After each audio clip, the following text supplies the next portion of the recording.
What's going on, Packers fans? Aaron Negler here with Andy Herman, ready to talk some football after a very disappointing season-ending loss to the Chicago Bears. Andy, given all that, how you doing today?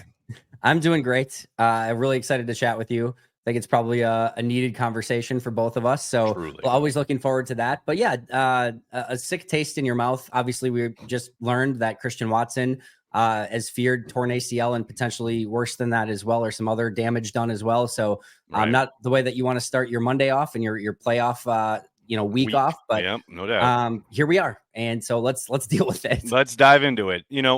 I was on your radio program this morning and we discussed this a little bit, but the beauty of the internet is like you can just talk for as long as you want on this subject. There's no time constraint here. As far as we'll start at the beginning, right? Let's start at the preparation for this game. Heading into Sunday's contest against the Bears, Matt LaFleur indicated, yes, the starters are going to play. Obviously, we're juggling some things with injuries. We're going to be cautious if a guy is dealing with something. But overall, we think, and this was what I got from this messaging, we're going to play to win the game. Well, that seemed to be, kind of the case, maybe at the start. But then after the game, Matt even admitting, well, the hope was we would get up big and then we start, we pull some guys. And they clearly did some of that. Throughout the game, you saw, some reserves get in. I mean, shout out Kitano Ladapo, finally seeing the field for a good long stretch there. But I just was left scratching my head, even after the frustration of the game itself, which we will get into. But, man, it just felt like a directionless approach to a game that, okay, I understand you want to get something out of it, but it didn't feel like they got anything out of this. No, they got absolutely nothing. It was a rudderless ship. And I talked about at length on my show of just pick a lane. I really don't care which one I don't care which one you would have picked. I was super supportive of Matt going into this too, of like, I am a believer that you're damned if you do, damned if you don't in this situation. Because if you don't play your starters and then you start slow against Philly, everyone's like, well, see, this is what you get. You lost your momentum, starters. right? Exactly. Right. And if you play your starters and Christian Watson goes down with an ACL or Jordan Love injures his elbow, etc., what are you doing playing your starters? And it is a legitimate, double-edged sword. You're not going to win no matter what. And the only thing, like he said, is if everything goes according to plan, if you play your starters and nobody gets hurt, you're good. If you don't play your starters and you win in your playoff game, you're good. But you can't obviously predict that ahead of time. So you have to pick your path. But the worst thing that you can do, in my opinion, is middle ground that and say, well, we're going to kind of do this, or we're going to kind of see how things go. Just pick a direction. And even if it would have been, hey, we want our starters to play a quarter or 2 drives, or like get them just so it's not a full week off so that they get that. And then we're going to pull everybody, regardless if it's 14-0 them, 14-0 us. I can live with that as well. But just so you had a direction for everyone going in that game, because you even got the inkling during the week from Josh Jacobs of like, yeah, I'm not expecting many carries in this game. Well, it's like, okay, so there's clearly some indication you're not exactly playing this game to win, but then you're also playing Christian Watson coming back from the injury. And this is where you just get into this ugly no man's land of like, why was this guy out there and why was that guy not? Right. And then Kenny Clark doesn't play the second half up until the final drive when you're like, oh, now we actually kind of want to win it. It's like, that's the worst thing you could do, because now he's coming in cold. Thankfully, there was no injury there, but it's just like, just pick a side, and I'm cool with it either way. I couldn't agree more. And it's baffling when you watch things play out across the league, right? Yesterday, the Chiefs essentially, waved the white flag and said, that we don't care about this game at all. 2 weeks ago, we saw the Detroit Lions head out to San Francisco and go pedal to the metal. So this game means absolutely nothing, but we're going to play to win with all of our guys. I think that messaging seeps down into your squad. And it's kind of this through line of what I've been talking about, and I'm sure you have as well, regarding LaFleur and the team being an extension of the head coach. And it does feel like, and I don't know if this is a product of having clinched the playoffs earlier, because last season they had to keep playing, they had to keep winning just to get into the dance. But it really feels like they've kind of lost their way a little bit these last few weeks because they haven't had anything truly to play for. Yeah, I couldn't agree more. And there's a 2 ways to look at it, right? There's like, all right, now you've set yourself up and you don't have any momentum going into the playoffs or whatever.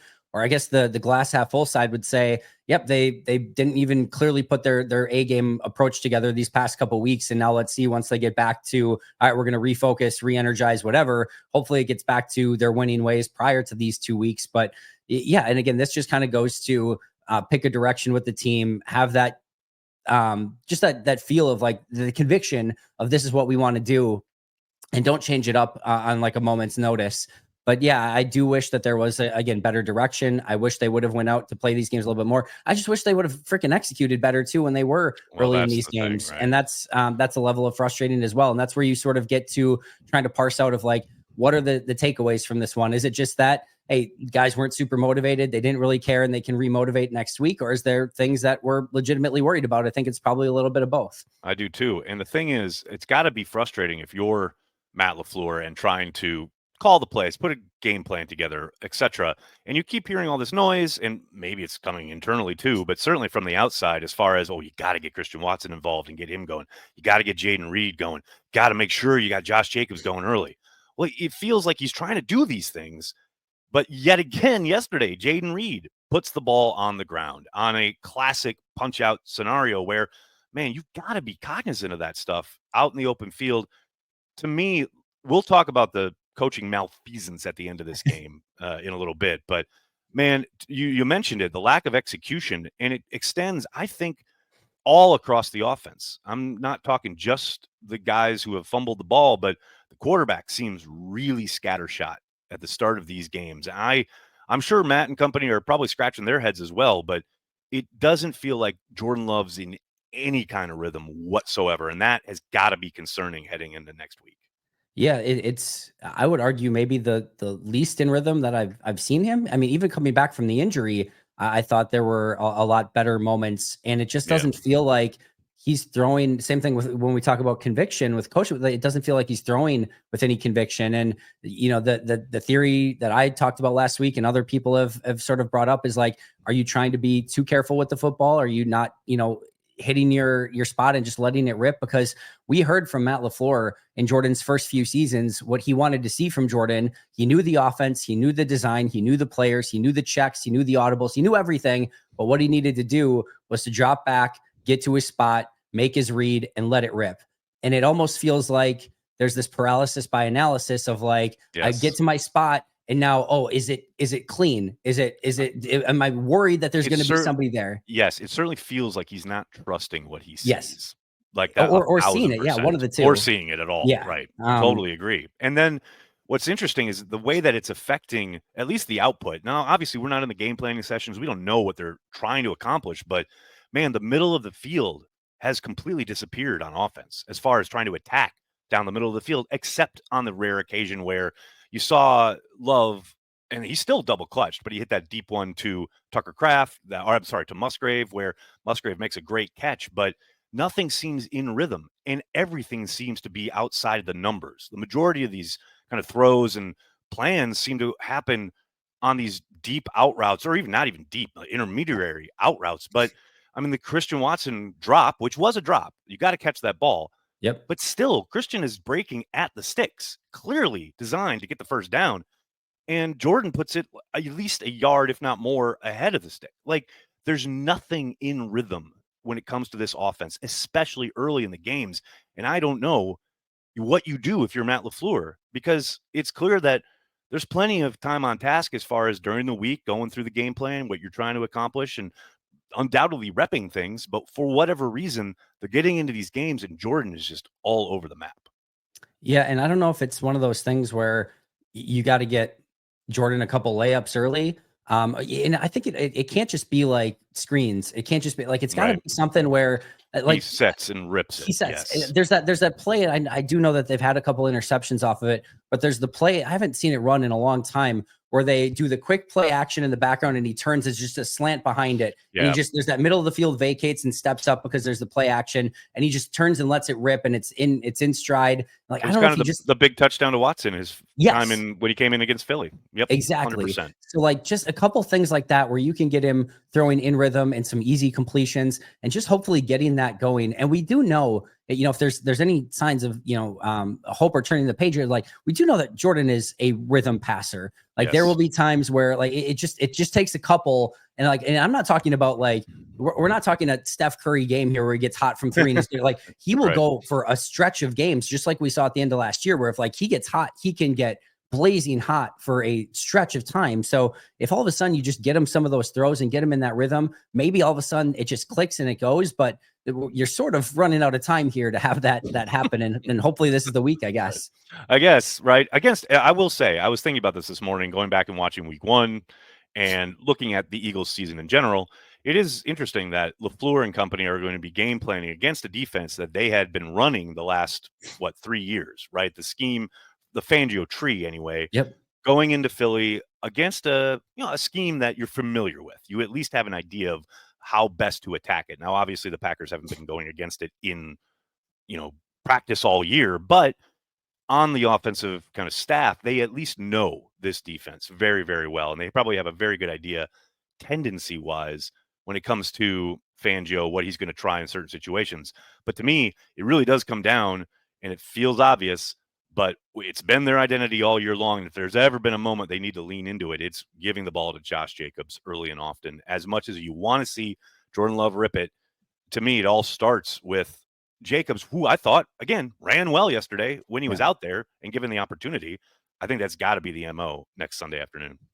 I totally agree. And here's the crazy thing. And I get these last 2 games have left a sour taste. And even the games before that, it didn't always feel rhythmic and everything like that. But like the last 7 games, this team is still averaging 30 points per game on the dot, 30 exact points per game over 7 weeks. And yes, there are some bad teams in there that they beat up on. I understand that. I get that. They've scored at least 22 in every single one of these games, 22 yesterday being the fewest in those 7. Like it's, if we're as off as it feels, it's still averaging 30 points per game over 7 weeks. And it feels when like your basement is like 3 touchdowns a game, like you're doing okay. You're moving the ball, you're scoring points. Right. But I think we've had this like belief in this concept of what this offense could be all season long. And it just doesn't feel like they've ever, even in the games where they've scored 35 points or whatever, it doesn't ever feel like it's been easy or consistent, or maybe what we sort of expected going into the season. When it has looked best, to your point, it's been getting Josh Jacobs going and then kind of working off of that. And he does feel like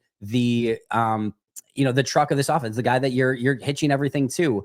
But I do feel like if this offense wants to hit the peak of its powers and be what it is capable, I think is capable of becoming, it's going to take Jordan Love and these receivers being on the same page in rhythm and getting this passing game going to a level that really we have not seen. Because as much as we can talk about, how the 30 points per game or whatever, like over the last, 6, like this is the passing year. Love 163 versus San Fran, 206 versus Detroit, 229 Seattle, 182 New Orleans, 185 Minnesota, and obviously Willis led with 136 yesterday. Like you're not seeing this passing offense hitting on all cylinders right now.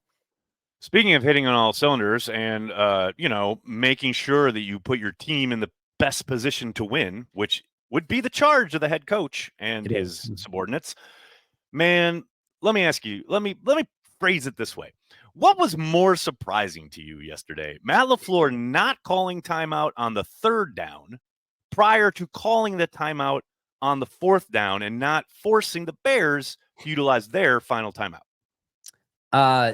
The surprise to me, I thought the 3rd down was mostly fine. I obviously it doesn't work out that way, but I can understand what he's thinking in the moment. The 4th down is more surprising / disappointing because what we hear after is he called him out to go for it. And then he got word that they felt comfortable making that kick. And here's Rob Domofsky and Bill Huber and those guys in the press box are tweeting out. They know where Brandon McManus was good from in pregame. Because everybody watched him pregame. Exactly. Like going into that drive, those guys are tweeting, McManus and Schneidman were tweeting, McManus was good for 57 in pregame warmups. That to me is a conversation that you have prior to the game starting with Brandon McManus and Rich Bisaccia of where are we feeling comfortable from? Like if it's 50 and in, we feel great. If it's 50 to 55, we feel really good. If it's anything over 57, no, we're not even trying it. Like you have to have that knowledge and information at that moment so that you can make the educated decision.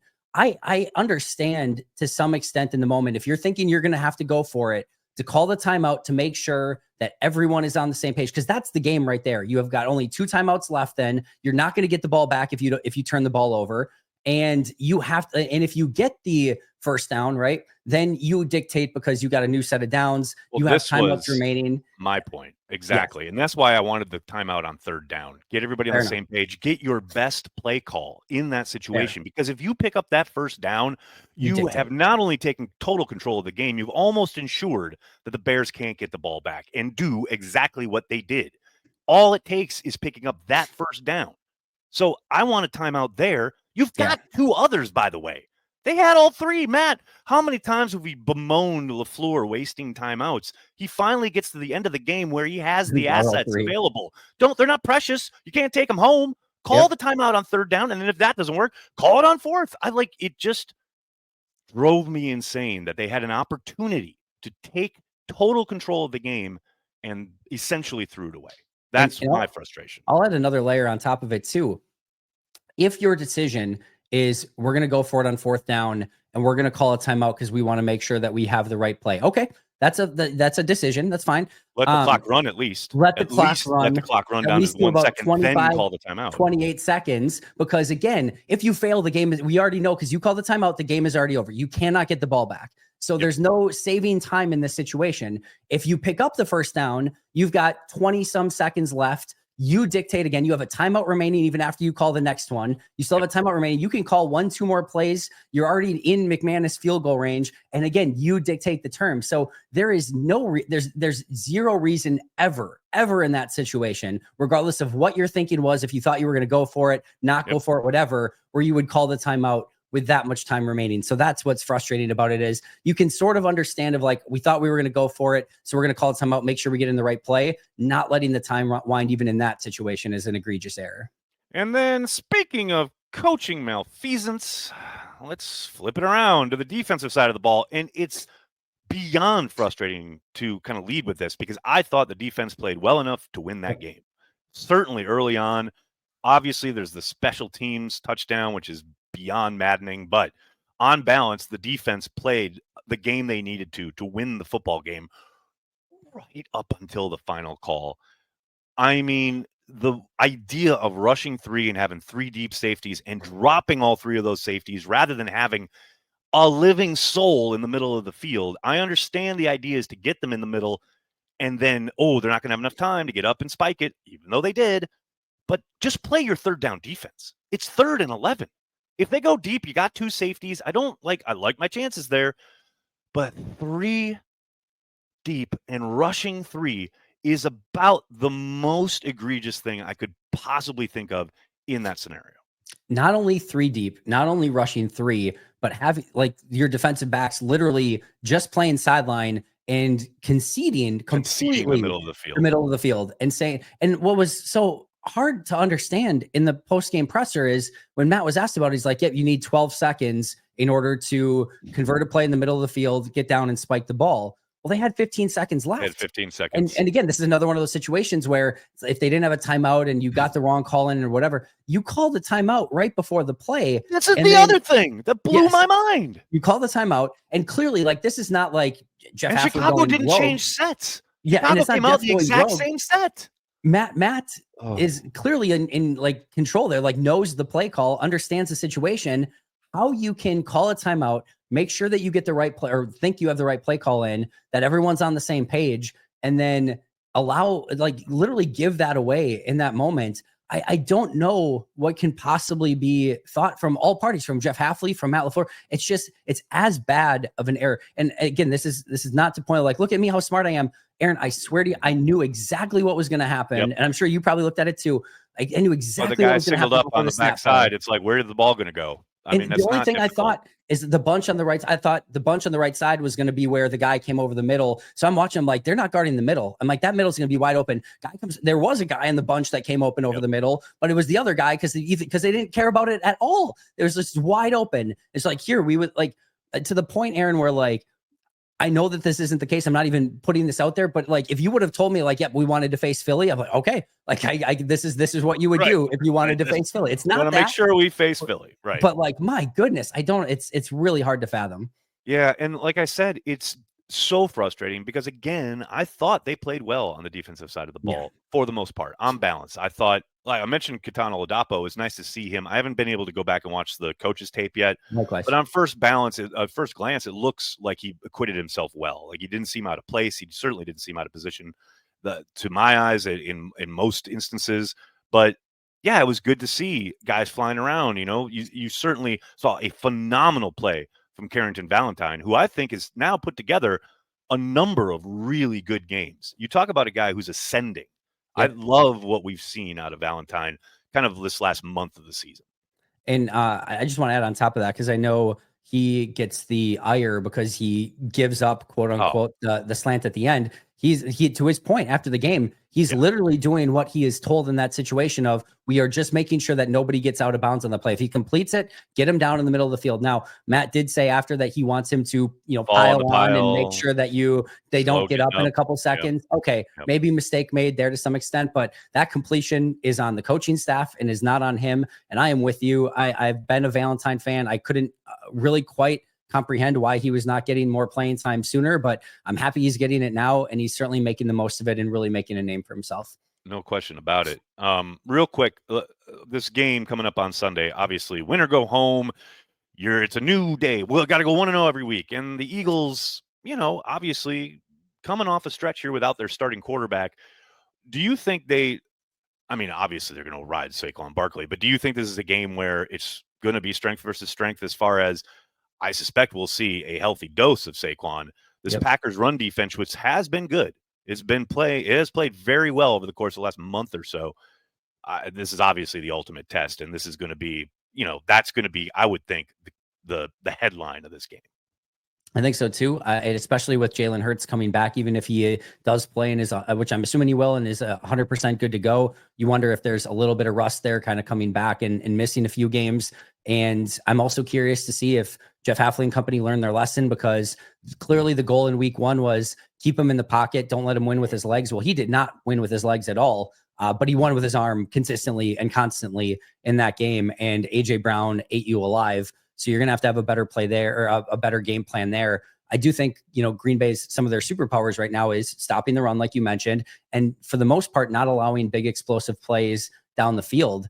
And if Green Bay can do those two things, now I know they're allowing a lot in the middle of the field, and that still is going to be an issue. But if they can make it so that Devontae Smith and AJ Brown don't get those explosive plays, and they can bottle up Saquon Barkley as much as you can bottle him up, then yeah, I think Green Bay's going to have a chance if they can put up the requisite points on offense, which, as we talked about, this offense is going to have to get a little bit more in a rhythm. Just really quick on your end, we heard it sounds like that there were some words spoken in that locker room after the game. I don't know if this is like a come to Jesus moment. I don't know if this is a airing of grievances, a little Festivus late here in January. I'm not sure what this is, but like, in your opinion, can this have can it be that moment? Galvanizing? Is it the galvanizing moment, Andy? Yes, I don't know, but can it be that thing that it needs to be where a young team grows up in the moment that it needs to? Look, to say it could never be that, I think would be naive. I doubt it's that. I think it's natural after that game for a team and a locker room to feel a little frustrated, right? Especially after the last 2 weeks. But I'll tell you this, man, I've been watching football since I was 3 years old. That's almost 50 years, right? And you never know what that spark is going to be to send a team on a run. And you can't sit here and say, oh, it's impossible because, man, the impossible seems to happen each and every year in the NFL. So I'm certain that the Packers are going to go in there and give it their best shot. And I like their chances. I don't think it's a question of, man, they're frustrated with each other. They're frustrated with the outcome, right? And that's understandable. But I think to a guy, they're still playing for each other and with each other. And man, that's all you can ask at this point, to have an opportunity to get to the playoffs and prove the world wrong.